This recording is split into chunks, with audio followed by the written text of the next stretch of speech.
بسم الله الرحمن الرحيم والصلاة والسلام على أشرف المرسلين. Donc, cette vidéo-là est dédiée donc au chapitre 3, intitulé Réseau d'antennes. Voilà. Qu'est-ce que c'est qu'un réseau d'antennes? C'est un ensemble d'antennes ou bien l'association de plusieurs antennes. Donc, ce réseau d'antennes uniforme, par exemple, c'est l'association de plusieurs antennes identiques, régulièrement espacées et alimentées par la même source de courant. Donc, illustré par cette figure-là, vous avez donc des antennes identiques, sont les mêmes, régulièrement espacées, c'est-à-dire un seul, donc la même distance de séparation, D, ainsi de suite. Ça, c'est ce qu'on appelle le réseau d'antennes, ou bien alignement d'antennes, ou bien l'association de plusieurs antennes identiques, donc c'est le réseau uniforme. Alors là, donc le champ total rayonné, si vous voulez, au point P, ça sera donc la somme des champs rayonnés par chaque antenne, E1 plus E2 plus E3 plus E4. Donc, si on a n antennes, donc E1 jusqu'à En. Donc, il y a un déphasage qu'on devra tenir compte, c'est-à-dire entre la deuxième et la première antenne, la troisième et la deuxième, la quatrième, la troisième, ou bien on peut prendre l'antenne 1 comme référence, donc on va prendre le déphasage S, donc la deuxième par rapport à la première, la troisième par rapport à la première, et la quatrième par rapport à la première. Donc le déphasage, c'est un S. Pourquoi SY? Tout simplement, voilà, SY, tout simplement, l'alignement il est suivant l'axe des Y. Donc on peut facilement démontrer que SY est égal à bêta D cos psi. Donc psi c'est l'angle entre le rayonnement de la première antenne par rapport à Y. Et cos psi, donc ce qu'on appelle le cosinus directeur, donc il y en a trois. Donc le cosinus directeur cos psi, cos θ, donc c'est celui par rapport à Z, cos psi par rapport à Y, et cos phi majuscule par rapport à X. Comme l'alignement il est suivant Y, donc on aura cos psi. Le cos psi, c'est la projection de R, hein, sur l'axe des Y. Donc il faut passer d'abord par la comment dirais-je, la projection dans le plan X, O, Y, puis tendre le tout vers Y. Donc ce qu'il fait, un sinus θ cos phi. Le θ, donc en même temps cosinus θ représente cosinus directeur, en même temps θ considéré comme coordonnée parmi les coordonnées sphériques. θ, R, donc R n'est pas mentionné, il est phi, donc nous allons l'ajouter rapidement. Donc ça c'est R, donc on va l'ajouter en bleu parce que c'est important. Voilà, bien. Donc R, θ, phi représente les coordonnées sphériques. Bien. Donc on remarque que cette somme-là, c'est la somme d'une progression, d'une suite géométrique. Alors d'ordre n, c'est parce que si on va compter n jusqu'à, c'est-à-dire de exponentielle de 0 en quelque sorte, de 0, 1, 2, 3, jusqu'à n-1, donc on aura n. Donc de raison n, et, pardon, d'ordre n et de raison exponentielle GSY. C'est-à-dire la raison pour laquelle cette série est établie, c'est parce qu'on a un truc que je répète. Exponentielle de 0, exponentielle de 1, c'est-à-dire GSY, exponentielle de GSY, ainsi de suite. Donc c'est le exponentielle GSY qui se répète. C'est pour cela qu'on appelle ça la raison. Donc par définition, la somme des suites géométriques d'ordre n et de raison SY, ça s'écrit comme ça. 1 moins exponentielle, 1 moins la raison puissance n sur 1 moins la raison. Alors, après développement, on va avoir cette expression-là. Et la fonction caractéristique, c'est tout ce qui est géométrique, c'est-à-dire tout ce qui est trigonométrique, pardon. Donc, tout ce qui est sinus et cosinus. Donc, là, on a les sinus. Et bien sûr, on ne sait pas exactement la nature de E1. Le E1, ça peut être, donc c'est le champ rayonné par un premier antenne, ça peut être une antenne asymétrique, une antenne symétrique, ça peut être même un doublé. Donc c'est pour cela on laisse F1 en général, c'est la fonction caractéristique de l'antenne isolée dans l'espace. Est-ce que est égal à lambda sur 2, est égal à lambda, peu importe. Ce qui nous importe pour le moment, c'est surtout la fonction caractéristique de l'alignement, qui est celle-là. Voilà, ça c'est la fonction caractéristique de l'alignement.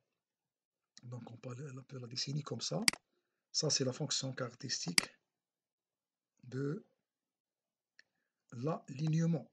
Voilà. Bien. Alors, donc la fonction caractéristique, donc c'est F1 que multiplier la fonction caractéristique de l'alignement. Voilà. S'il n'y a pas un alignement, il n'y a pas ça. Donc le truc, ça va tomber vers 1. Tout simplement, lorsque n égale à 1, on a une seule antenne, donc il n'y a pas un l'alignement, donc n égale à 1, donc automatiquement ça va tomber vers 1. On n'aura que le F1. Voilà. Alors, il y a d'autres types de réseaux, uniformes par exemple. Là, c'est l'association de plusieurs antennes alimentées par des sources de courant différentes, par exemple. Donc là, on n'a pas les mêmes antennes. Peut-être sur le plan de dimension, c'est les mêmes, mais ils ne sont pas alimentés par la même source. Voilà. Là, c'est l'amplitude AI. Le truc en milieu, c'est A0, A1, donc il y a une répartition symétrique. Dans le cas de nombre pair, donc, il faut calculer d'abord la source A1, donc c'est celle-là et celle-là par rapport à 0. Donc, c'est l'association de deux déphasages. L'un est négatif qui est de ce côté-là. Et l'autre, pardon, je vais rectifier une minute. Voilà. Donc, euh, ce déphasage-là représente tout ce qui est côté négatif, et ce déphasage-là représente tout ce qui est côté positif. Voilà. Donc, on va ajouter A1 avec A1, ça va être 2 A1, puis 2 A2, puis 2 A3. Ça, c'est tout simplement les déphasages gauche à droite. Donc, c'est un truc en exponentiel. Donc, on peut avoir facilement les cosinus. Ça, c'est la définition du cosinus. Donc, c'est 2 cosinus SY, 4 cosinus SY, ainsi de suite. Et là, l'association aussi de A3. Donc, il suffit d'ajouter le A1 avec A1, le A2 avec le A2, le A3 avec A3, ainsi de suite, jusqu'à la source AI, elle est mentionnée là, AI, de gauche à droite, non plutôt de droite à gauche, comme vous voulez. Donc, on aura cette expression-là. Voilà, donc comme il s'agit d'un nombre impair, parce que j'ai dit tout à l'heure, c'est un nombre impair, voilà, nombre impair de source, donc il suffit de mettre n est égal à 2i plus 1, donc i est égal à 1 moins 1, donc 1 c'est le nombre total des antennes, et donc il y a une variation impaire. Alors je vais remplacer le i dans cette expression-là, donc le i on aura le champ total, comme ça, donc si on tient compte de ça, je remplace le i, il est là, en fonction de n-1 sur 2, je fais la somme c'est-à-dire E1 plus E2 plus E3 plus EI. Jusqu'à EI, on aura cette expression-là. Voilà. Dans le cas de nombre pair, donc on va considérer le A0 comme une antenne fictive, c'est-à-dire imaginaire, juste pour prendre le A1. Là, il y a peut-être une erreur, je vais la corriger, donc je vais supprimer ça. Ça, il n'y en a pas. Voilà, je supprime le 2. Voilà. On aura juste le A1, A1, A2, A2, A3, A3 et répartition symétrique par rapport à l'axe DZ. Donc là aussi, je vais ajouter le A1, donc le A1, donc il y en a deux, voilà. Le A2 aussi, il y en a deux, A3, il y en a trois, ainsi de suite. Donc je fais la même chose par rapport au nombre impair. Seulement là, au lieu de mettre 1 est égal à donc 2i plus 1, c'est 2i plus 2, parce que c'est pair. OK? À ce moment-là, il faut remplacer le i là par n-2, c'est 2. J'ai fait la somme, donc 1 plus 2 plus 3 jusqu'à plus ei. J'aurai cette expression-là. Donc c'est comme ça qu'on peut trouver le chantal rayonné par un alignement ou bien un réseau d'antennes uniforme. Donc pair et impair ou bien impair et pair. Voilà. Dans tous les cas, il faut mettre le EI, toujours n'importe quelle antenne, donc sous cette forme-là. Donc le nombre total, ça sera 2i plus 1, alors que, parce que c'est impair, alors que pour le pair, il faut mettre n est égal à 2i plus 2. Bon, ça concerne plutôt les antennes uniformes. Pour le réseau d'antennes, pardon, le rideau d'antenne. Le rideau d'antenne, c'est un réseau de réseaux. On a vu pour les réseaux des antennes, soit uniformes ou bien non uniformes pair impair, on a toujours linéaire suivant Y ou bien c'est d'autres axes si vous voulez, hein, pas de problème. Mais dans le cas de rideau, le rideau, si vous voulez, c'est un réseau de réseaux. OK? Donc, en quelque sorte, on a une répartition surfacique. Donc, on choisira dans ce cas le plan X, O, Y. Donc, soit la structure rayonnante suivante constitue plusieurs antennes régulièrement espacées. Donc, on considère un réseau uniforme. Donc, tout simplement, il suffit de faire le produit donc de l'alignement suivant Y, hein, par ces expressions-là établies déjà précédemment, qui multiplie ce suivant l'axe des X. Et le tout multiplie par 1. Voilà. Ça correspond à cette suite géométrique de la somme. Ça aussi, c'est la somme des suites géométriques. Donc, on dit que c'est la somme d'une suite géométrique à deux termes. Ok, la première, donc le premier, bon, si vous voulez, pourquoi j'ai choisi le premier terme, hein, le premier terme, si vous voulez, d'ordre 4 et de raison exponentielle JSY, et le deuxième terme, si vous voulez, d'ordre 4 et de raison SY, ou bien on peut généraliser jusqu'à l'ordre n, pas de problème. Alors, SX, là, c'est jeté de compte déphasage, donc on utilise les cosinus directeurs, cos, phi, majuscule. Donc, SX et bêta, dx c'est la distance qui sépare respectivement deux antennes placées sur l'axe des X, hein, soit là, ou bien là, ou bien là, pas de problème. Donc BDX cos phi majuscule. Et cos phi, c'est on fait la projection dans le plan X ou Y, puis la projection suivante. X est un sinus, un cosinus. Donc c'est sinus θ, cosinus phi. Alors que le SY, c'est on choisira le cosinus directeur, voilà, psi. À ce moment-là, c'est bêta d cos psi. Voilà, parce que l'alignement suivant Y, elle est conditionnée par le cosinus directeur cos psi. Et le cos psi, bien sûr, c'est égal.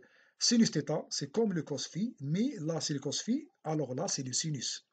Donc, cos phi majuscule sinus cos, alors que le cos psi, c'est ni sinus, sinus. Voilà. Et je rappelle toujours, le θ et phi, ce sont les coordonnées sphériques. On exprime toujours le champ de rayonnement en fonction des coordonnées sphériques, parce que le rayonnement, il a un caractère sphérique. Voilà. Après développement, on aura cette expression-là. Et bien, la fonction caractéristique, donc c'est F1 qui multiplie celle de l'alignement. Donc, l'alignement du rideau. Hein. Donc, ça, c'est, si vous voulez, tout ça, ça représente, si vous voulez, pardon, voilà, de l'alignement. OK, de l'alignement. Voilà. Alors, donc, la fonction, bon, je vais rectifier ça, la fonction caractéristique de l'antenne isolée dans l'espace. Bien. Donc, il me reste qu'à faire un petit rappel qu'est-ce qu'on a fait aujourd'hui. Donc, c'est un cours résumé pour permettre à mes étudiants d'aller un peu tout doucement. L'essentiel de comprendre le principe du réseau d'antennes, c'est un ensemble d'antennes. Donc, aujourd'hui, on a abordé le réseau d'antennes uniformes. Donc, on a fait le calcul. Donc, c'est une suite géométrique. Donc, dont le champ est donné par cette expression-là. La fonction caractéristique donnée par celle-là. Okay. Je répète, ça, c'est ce qu'on appelle la fonction caractéristique de l'alignement. Ça, c'est la fonction caractéristique totale. Okay. Les réseaux non uniformes, donc on a traité le cas donc impair. Hein. Donc, il suffit de voir ça, que le nombre total, c'est 2i plus 1. Donc, variation impaire en fonction des nombres des antennes. Là aussi, le nombre pair, le plus important, c'est cette expression-là. Donc, il faut choisir le nombre pair, 2i plus 1. Et pour le rideau d'antenne, tout simplement, on aura réseau de réseaux. C'est comme on a le produit de deux réseaux. Voilà, E1 que multiplie l'alignement du, donc suivant l'axe des Y, que multiplie l'alignement suivant l'axe des X. Et on peut faire, si vous voulez, on peut transmettre, c'est-à-dire faire une commutation. Hein. SX il est là, ou SY il est là, pas de problème, parce que le produit est une opération commutative. A fois B est égal à B fois A, pas de problème. Voilà. Alors, donc l'alignement total, si vous voulez le champ total rayonné par le rideau, c'est cette expression-là. Hein, dont celle-là représente de l'alignement, ok, et celle-là représente la fonction caractéristique de tout le rideau. Donc le rideau, c'est un réseau de réseaux. Voilà. Donc je termine par cette expression-là, donc cette vidéo-là, et je vous donne rendez-vous pour notre vidéo. Et je vous souhaite donc une bonne continuation. Barakallahu fikum et bonne chance.